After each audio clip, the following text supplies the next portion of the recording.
morning, everyone. This is Spirit Journey, and today is April 22nd, 2015, and it's now 10:46 a.m. I was just listening to one of my earlier audio diaries on Exodus. It was taped during Passover week, and I was just listening to it, and I just have more thoughts about it, and I wanted to share with you. As you know, Moses and his ancestors or relatives were all enslaved in Egypt. They were there for, it is said, for 400 years that they would be enslaved in this foreign land. And then at one point in the story, Moses knew about his identity, being a Hebrew, even though he was raised as an Egyptian. And so Moses had to escape because he had killed an Egyptian, and to protect one of his Hebrew fellow men, and he fled for his life. 40 years passed, he had a new life. He had married a priest's daughter, and at one point in the story, he is, he's a sheep herder, and he sees this light, this fire on a bush, and but the bush wasn't consumed, and he went to investigate, and that's when God spoke to him for the first time. And God told him that he's going to be used to free his fellow Hebrews. And then at one point, this God, Jehovah or Yahweh, says that his biological brother was actually on his way to meet with him.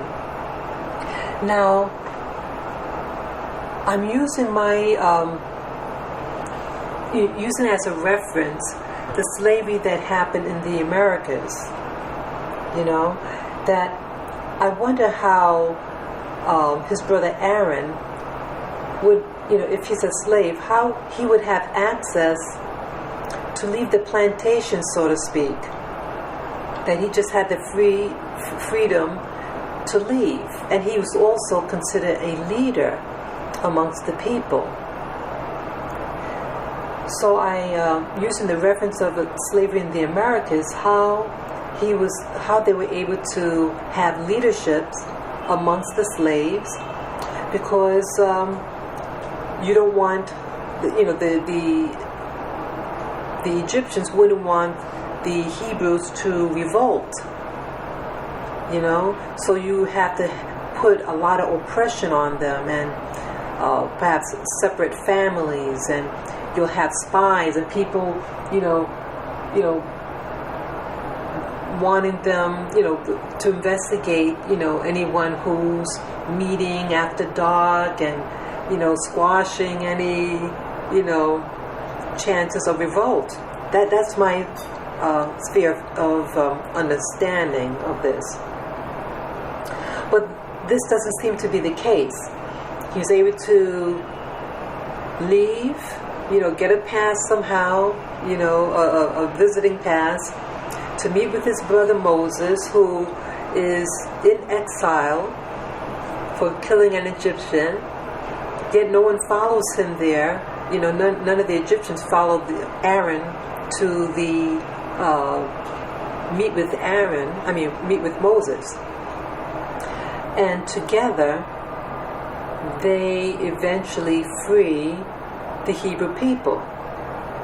Okay? So I'm also wondering, like, with the Anunnaki, if that story about the Anunnaki has any accuracy to it, I'm wondering whether or not this Jehovah or Yahweh was actually one of those brothers, Enki or Enlil. In this case, it would be Enlil. Why would this God want them to be enslaved if this God has all the wisdom and knowledge?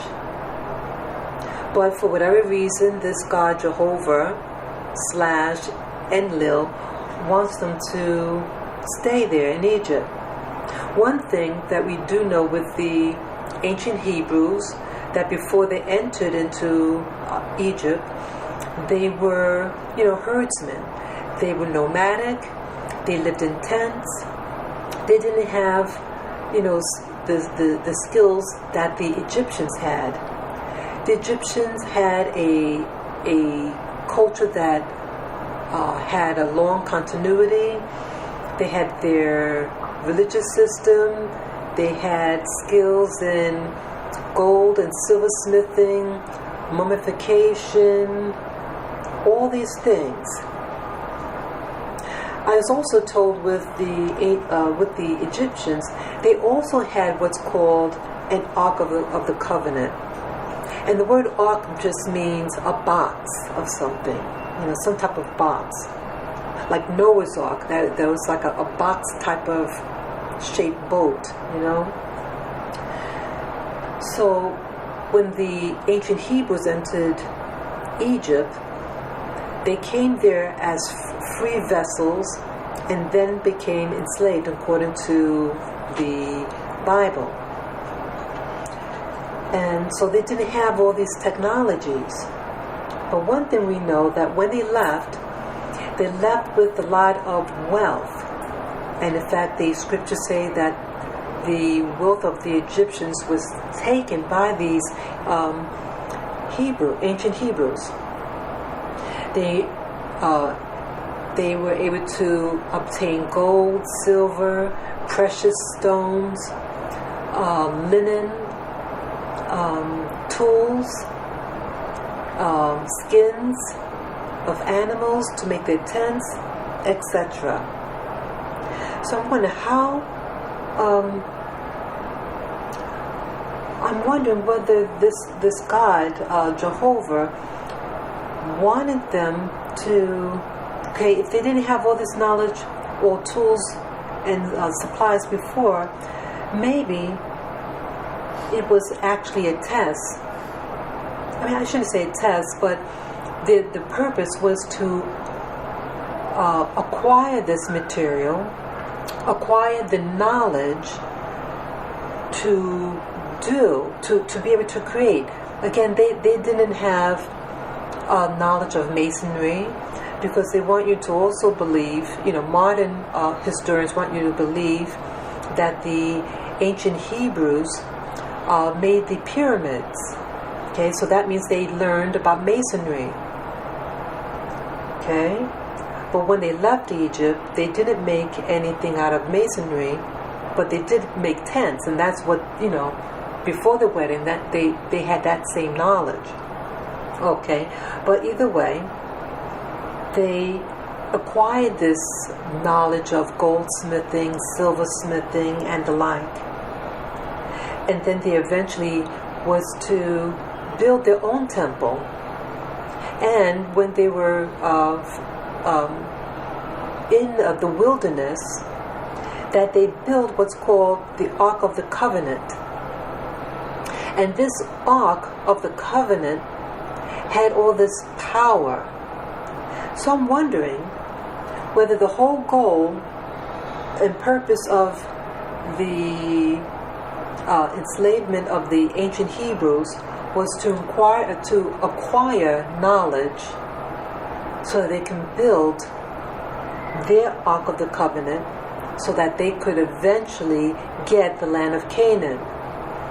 Because again, the Egyptians didn't, they already had their domain, but Abraham and his descendants did not have the skills or the power. And if the Anunnaki story is true, then in opposition to the god of the Egyptians, the god Ra of the Egyptians, this Enlil slash Jehovah or Yeshua wanted to also have this power and obtain victory. So this is just, trying to put the pieces together. So you have these two brothers.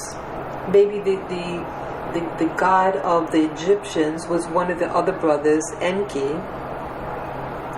or some of the other brothers, and then the god Jehovah wanted this land in Canaan for whatever reason, but it was essential.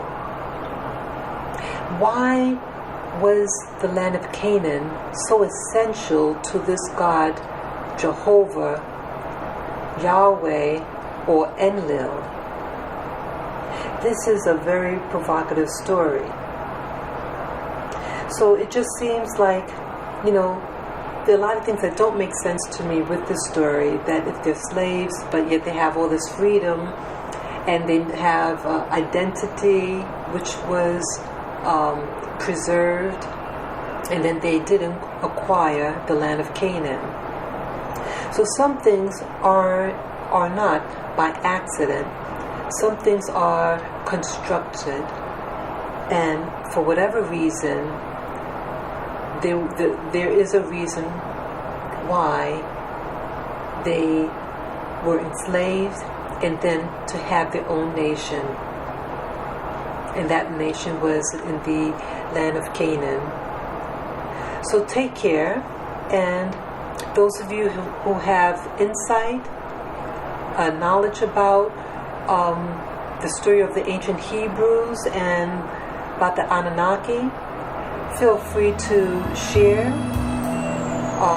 your insight on it, and also feel free to subscribe, to like. Take care.